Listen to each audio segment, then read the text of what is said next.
Welcome our very special guest, the lovely Bella Thorne.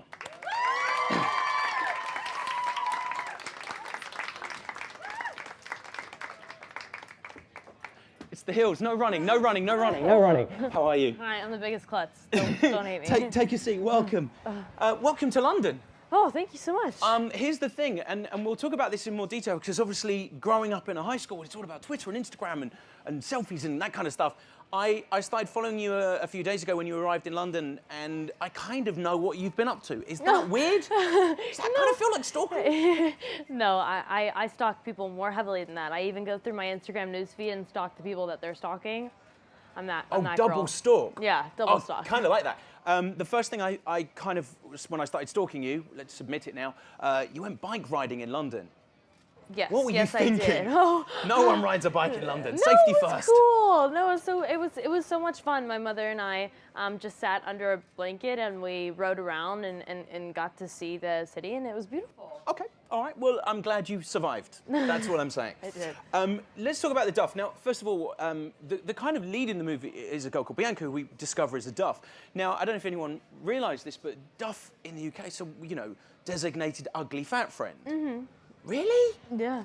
And I understand you auditioned to be that character. Uh-huh. Two issues with that, the ugly and the fat bit. Oh no. Like, how are you in the world gonna be that girl? Oh, trust. You see this without makeup on in the morning, and you're like, ugh. Oh, there are lots of people that would like to. And they're all stalking your Instagram.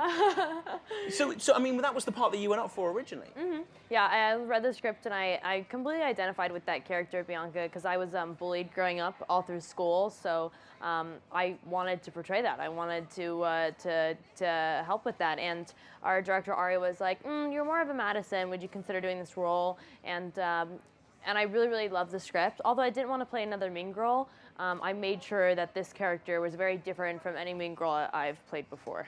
I was going to say, because we saw you kind of play that mean character-esque in Alexander and the Terrible, No Good, Very Bad Day, which is really hard to say. Yeah, but they're so different. Yeah, completely. But that was one of those things where, you know, that character was very harsh for a very different reason. In this movie, Madison's very different. She's a much more in-depth character. There's a lot more going on. Was that the appeal for playing her? Yeah, I mean, when I read for Madison, I had our director Ari came and visited me on the set of Amityville Horror, and he read me, and I literally have like blood all over me. I'm in my leather jacket, my comic book T-shirt, my ripped jeans, and my boots, which I wear every day, and then I have like this deep, dark black eye makeup on with like black lipstick, and I just kind of read it the whole entire time like I did in the film, just very, you know, flat and not like, OMG, I'm gonna be, you know, like nice to you and then mean behind your back. I wanted to make sure that they were so different. So then after I was done, he was literally like, oh wow, like, I mean, besides the blood, I literally could see you in the movie just like this. And then so we made sure that my wardrobe, like, I don't know if you guys noticed, but I'm not like stylized at all or made up too much. I'm wearing like black jeans and a white tank top the whole movie.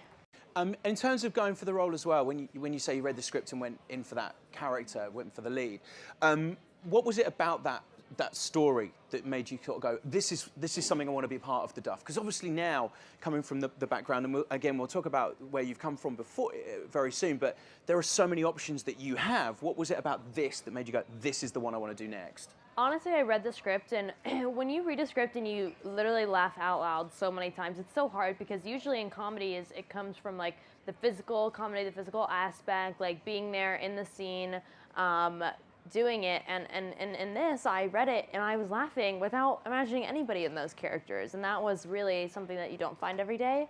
And the labels, like the whole meaning behind the film, was very interesting to me. I've been put in a label. I'm sure each and every one of you have been put in a box and told that you could only do this and you were only ever going to be that.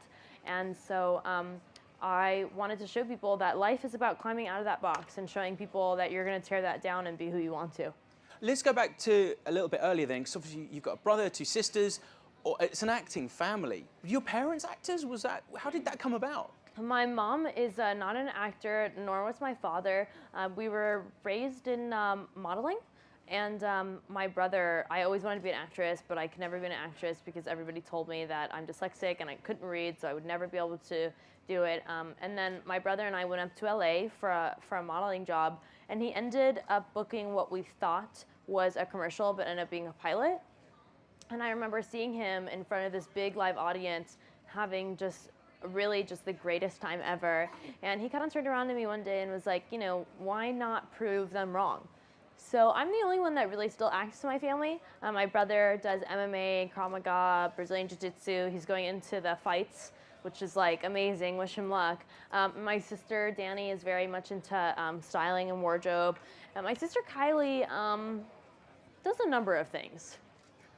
Bit of everything. Yeah, she does a little bit of everything. But you had your, so I was kind of looking into the background because I knew you from films, of course, and you sort of had your first job at 6 weeks old. Mm-hmm. Like, at which point do you go to your parents, Mum, I'm not ready? You know, my mom didn't really. My mom, I guess, played music to her belly when I was when I was in the womb. She you wanted will me work to, like, in 6 yeah, weeks. No, she wanted me to be a singer. She didn't want me to be like a model or an actress. She just imagined me being a singer, and then like. I somehow became a singer, not a very good one, but I did it. Okay, Mama, I did it.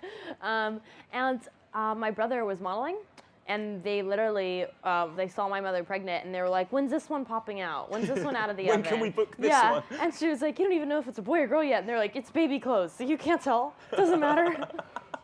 So 6 weeks in, you've got your first job. When did you feel that acting was for you? When did you get that bug? At what age was that? 'Cause obviously... Yeah, well, like I said, I wanted to try acting growing up, but the moment I realized that I really loved acting was when you're put through really, really rough times, like working every day, you know, 16 to 12 hours a day, nonstop, 7 days a week. That's when you realize if you're still happy and you're working that hard, that's when you know that you love it. So, on Shake It Up, I think I knew I loved it beforehand, but on Shake It Up is when I realized that like I couldn't imagine myself doing anything else. And was that the turnaround point for you as well, did you feel? Was that the, you know, this is going to be, you know, you knew you had something special when you got that? Gosh, you know, I still don't know if I have something special, but I'm still trying. I think the answer is kind of here, really. But and then obviously the choice of work as well. I mean, I was reading, because you were in Stuck on You as well with the Farrelly brothers. Yeah. Like, how did that come about? How do you end up on a film set with the Farrellys and Matt Damon? I mean, I was an extra. But that's still kind of cool, I remember right? losing my tooth while shooting, actually. And I actually couldn't tell you the story behind Stuck on You because I was so young. I don't really know how. I could, and I still shouldn't. But my first real job was on Entourage. Yeah. As two lines. I was just the girl, and I love working on that set. But was that the bug? Was that what got you the kind of taste of this is what I want to do? Yeah, I think so. I mean, I knew that this is what I wanted to do before I was working. Was your mum like, no, keep singing? No. Look, my mom knows I'm tone deaf. Okay, she's like, just leave it alone. You've sold a lot of records. That's kind of hard to say. You know, I say that as a joke because when I auditioned for Shake It Up, I wasn't a dancer. I had 2 left feet, and I wasn't a singer. And I literally went in, and I remember I was on Big Love, which was a show on HBO, very serious show, very dramatic. And I went in, and I was like, I don't even know why I'm here. Like, I don't dance, and I don't sing. And our creator, Chris Thompson, was like, no, you walked in, and you were Cece, and there was not going to be anybody else. And then I kind of got into singing because of Disney. And I was like, no, I'm not going to put out this record until I work on my voice because I don't want to put out music that's just like, you know, sorely auto-tuned. And so I did, and I worked on my voice. So like, you know, my voice is good now, but it's not something that I so like love. My friends, for instance, that like didn't know that I had an album, like they think that I'm not a singer because anytime they ask, I'm like, oh no, I'm not a singer. That's how I treat singing. Let's go back to high school, because obviously this movie's set in high school, and let's be honest, high school in America looks like the hellish place on earth. This is what everybody keeps telling me. Oh Do you my guys not goodness. have high school like this over here? High school in the UK is safer, right? Yeah, thank you. Oh my goodness! It's really You're like watching that. this movie going like, I always thought, right, growing up, how cool would it be to be in American high school? No, not anymore. Not anymore. But don't you guys have skins and stuff? Isn't that like drama filled? Yeah, still less painful from being tweeted Really? about constantly, 24 hours, and every, like, I mean, we can't, I don't want to give too much of the film away, but obviously something happens, there's a kind of awkward video and it gets tweeted around, and there's stuff where you see the characters and they're going, oh my God, that's so embarrassing. Let's retweet it. And that kind of thing. And over here, I don't know if it's that brutal. Is it that genuinely brutal in America? Yeah, it's pretty brutal. I mean, people just want to do that kind of stuff just to get a reaction, just to laugh, just to share with their friends, just to gossip. And was that, you know, you were saying that you struggled at high school for you. Was that something that you experienced? Yeah, I'm still bullied all the time. Cyberbullying is such a big thing. It's so scary because everybody can hide behind a computer screen and tell you, well, you're fat, you're ugly, your nose is too big, your eyes are too fall apart, you're not a woman because you don't have boobs. Like they can say all that behind a computer screen, but I want you to come to my face and try and get more than 2 words out. I don't want them to ever come to my face, by the way, and ever. No, I'll hide. Thanks. I have had people come up to me and they're like, "You look prettier on TV," or "You look prettier in person than you do on TV," and I'm always like, "Thank you. I don't really know how to." How do you cope with that in terms of, you know, like you say, people at high schools in America that don't have the level of fame? I mean, you have like 5-point-something million followers on Twitter. I'm more on Facebook. Oh, sorry, high-five me from Facebook. Keep it real. It's like about 4 million on Instagram as well. So obviously, do you accept that obviously growing up in, not only you have to go through the high school thing, but you have to go through the high school thing with a level of incredible fame? Does that make it twice as hard, or does that make it slightly easier?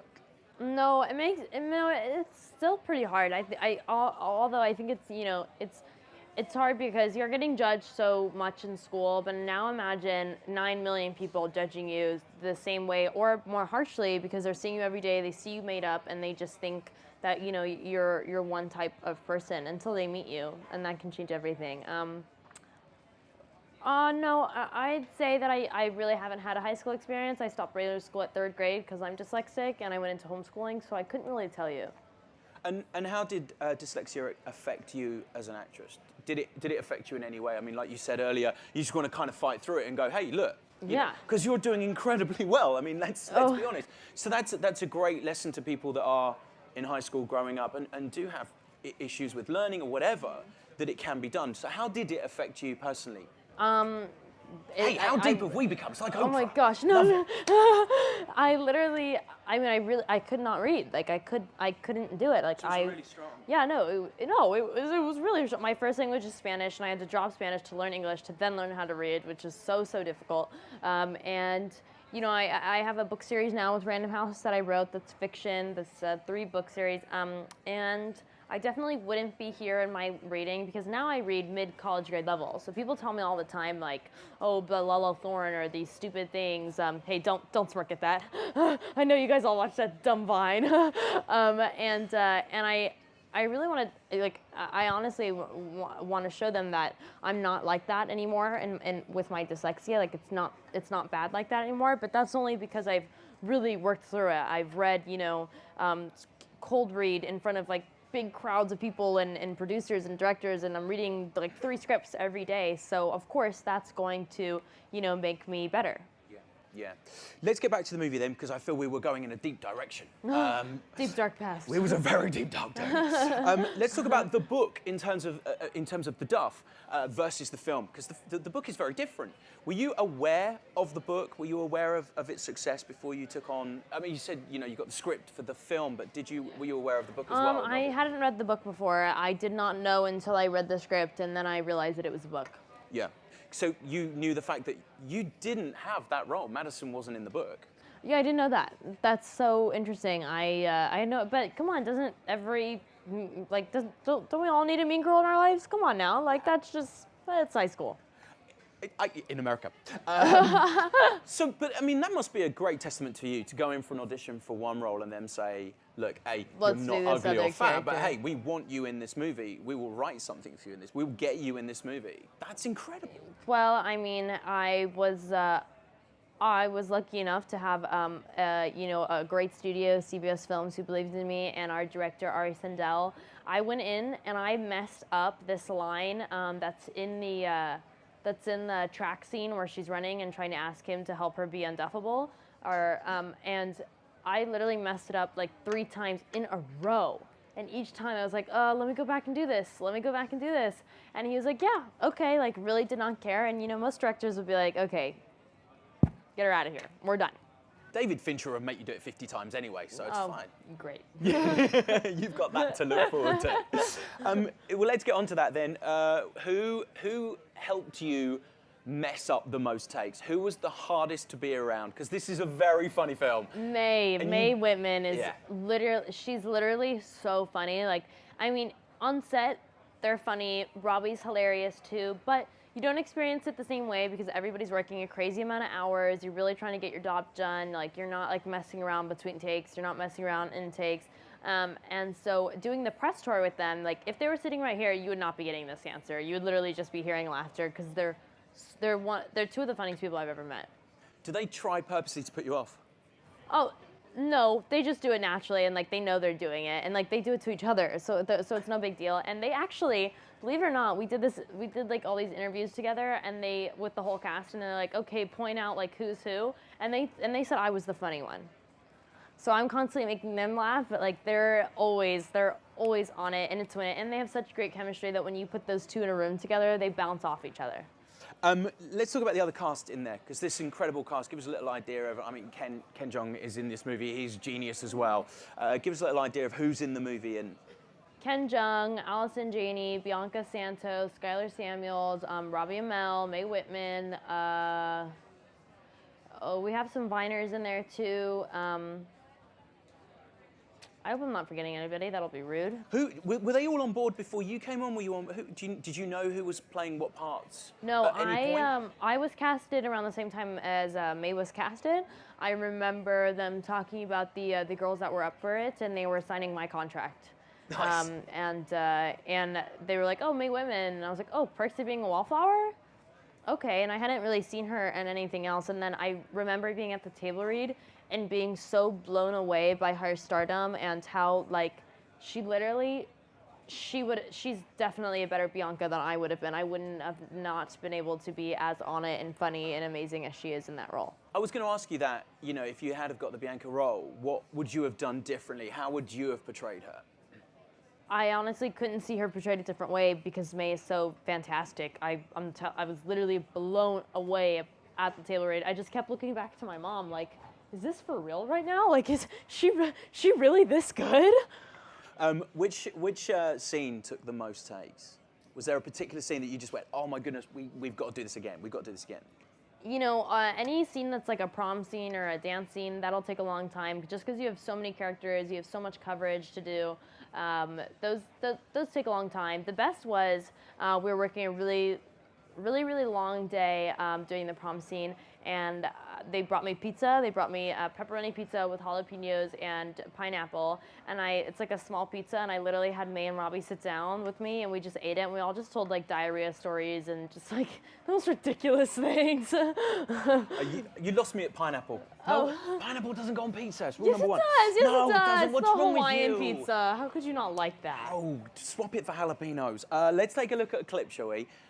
This is where you this is Madison and Bianca at the locker. Let's take a look at your interaction between them. And you're so cruel. Oh, take a look at this. There was something really funny about the scene that they cut out where after I say people like you will never matter here and people like me do whatever, and then I go in and I like kiss her on the cheek and she like Mae was so scared because I'm so much bigger than her. I'm so in her face, and it was so good. It was so hilarious. Mae and I we asked to keep it in, and they obviously did not listen to us. They did not keep it in. Are you allowed to ad-lib? Are you allowed to just go with it? Or are they like, hey, look, we've got to crack on. We've got to get this right? Or yeah, I mean, it's a little bit of both. I felt very awkward because, like, when you're working with people that are such funny and you know, obviously you're not the lead of the film, you ad-lib, and if nobody laughs or, like, it falls flat, then it's like, you really just ruined that whole take for me. Thanks a lot. Now we have to go back and do this. So I was a little scared to ad-lib, but every time I did, every single ad-lib I did in the film, they kept it in. Ari kept it in. Amazing. You've got to be proud of that, right? I am. What's your process? What's your getting in the focus thing? So you come out of a trailer or you come out of the room and they're like, hey, we're on set in 2 minutes, and you're like, I've got to be, I've got to be that character. I've got to be Madison now. How do you do that? What's your thing? Tweet all the people that just had a go at you. Just meeting my mean tweets. I'm just like, I'm tweets, so ready for this right now.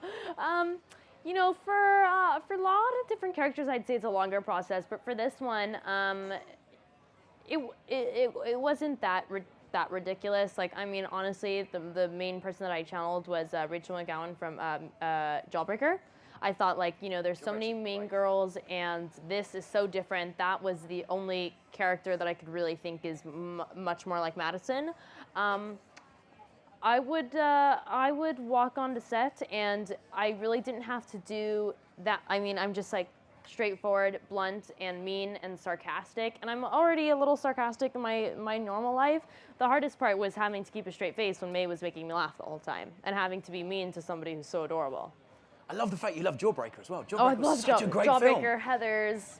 Oh my goodness. Classics. You know you're not allowed to watch Heathers, right? You know you're not old enough to watch Heathers. What? What?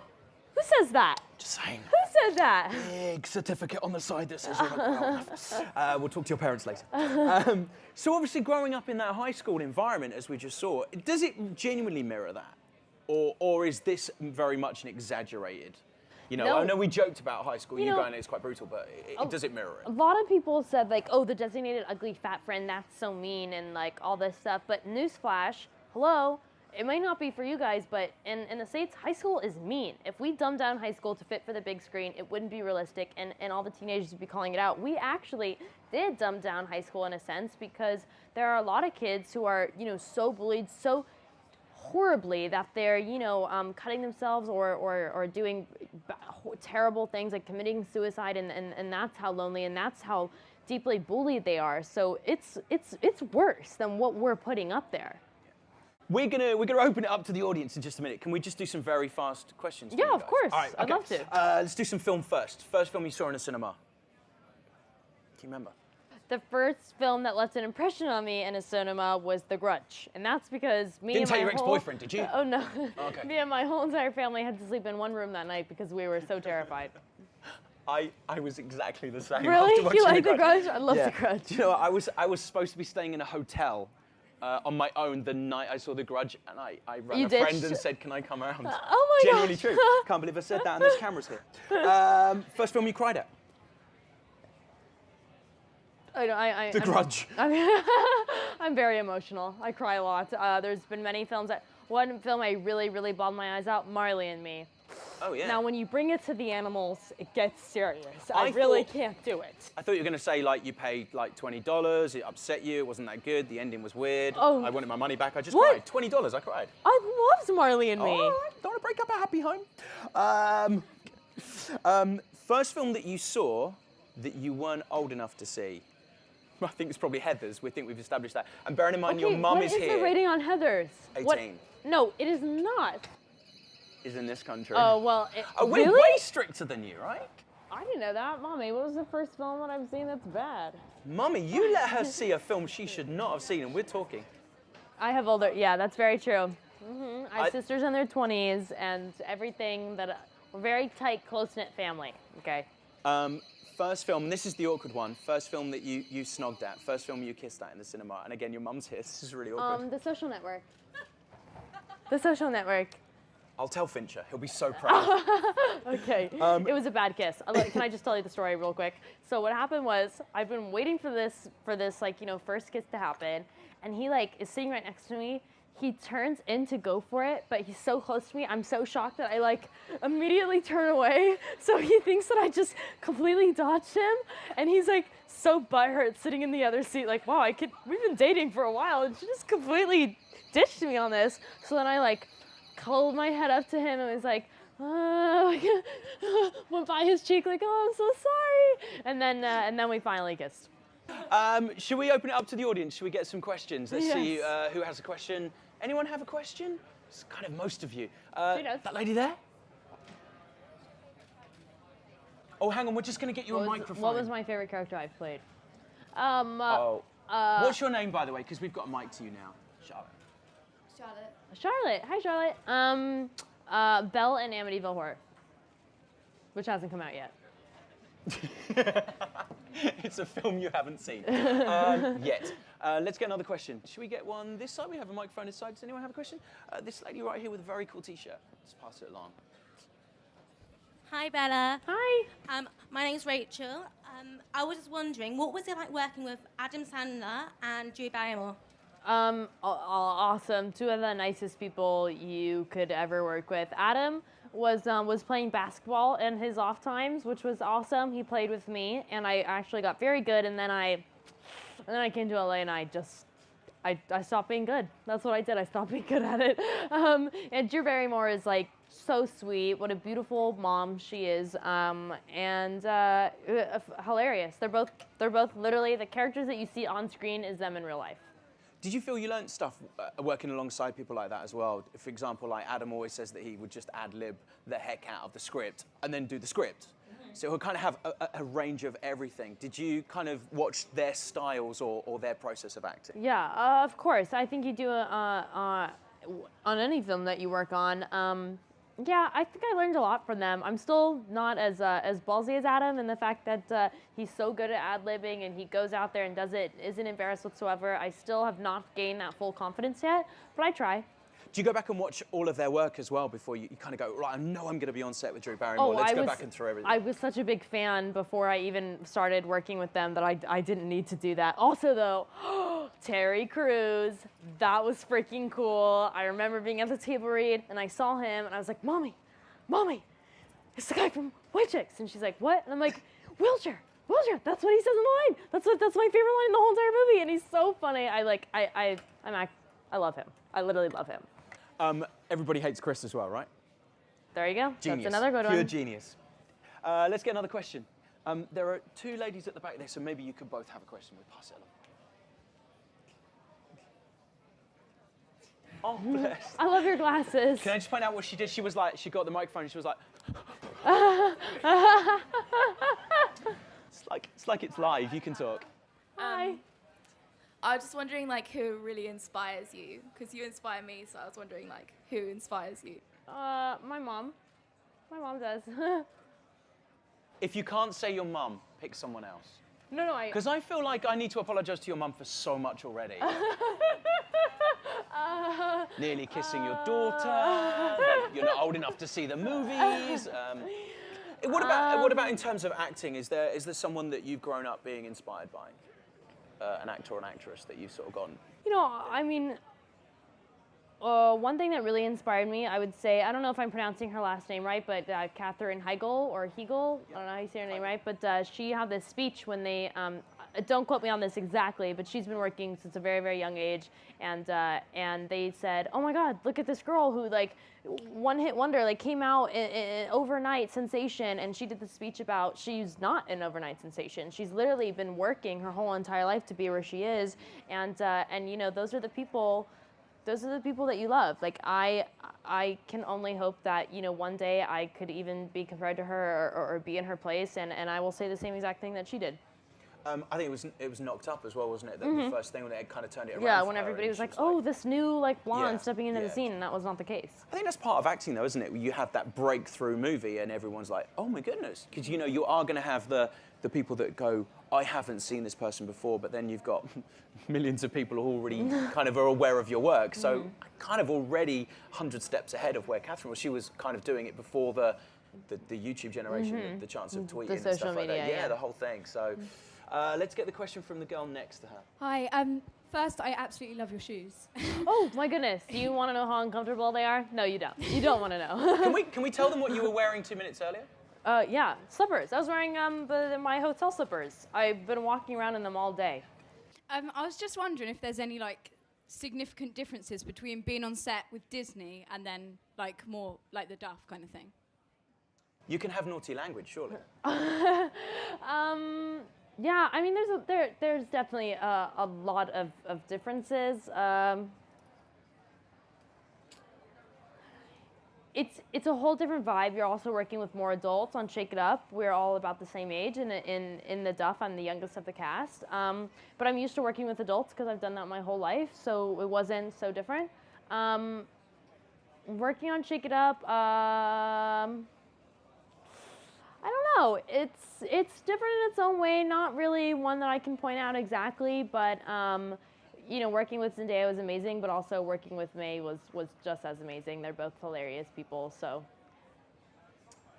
Thank you very much, ladies and gentlemen. We've run out of time. I'm so sorry. Thank you very much indeed for coming in. And the Duff is absolutely hilarious. You are going to love it. April It is 6th. genius. Go see it. And tweet about it as well. We'd be grateful. Hey, ladies and gentlemen, thank you so much. Thank Please you, welcome my guys. guest, the lovely Bella Thank you Thorne. so much.